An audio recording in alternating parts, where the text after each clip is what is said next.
Hello বন্ধুরা, welcome back to my channel Puja blog. আজ আমার রান্নাঘরে তৈরি করেছি সজনে ফুল ভাজা, যার জন্য সজনে ফুলগুলোকে ভালো করে পরিষ্কার করে ধুয়ে নিয়েছি। আলু, কড়াইশুঁটি, কাঁচা লঙ্কা নিয়েছি। কড়াতে তেল গরম করে তার মধ্যে দিয়েছি শুকনো লঙ্কা আর পাঁচফোড়ন। এরপরে কুচো করা আলুগুলো দিয়ে 5 মিনিটের জন্য ঢাকা দিয়ে রাখবো।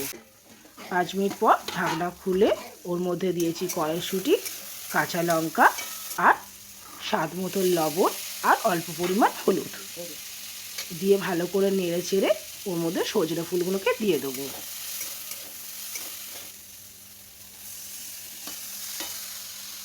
দিয়ে 5 মিনিটের জন্য আমরা ঢাকা দিয়ে দিলাম।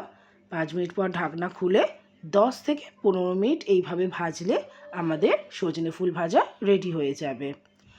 আপনাদের যদি আমার ভিডিওটা পছন্দ হয়ে থাকে তাহলে আমাকে ফেসবুক থেকে দেখলে পেজটি ফলো করে দেবেন, আর ইউটিউব থেকে দেখলে চ্যানেলটি সাবস্ক্রাইব করে দেবেন। Thank you.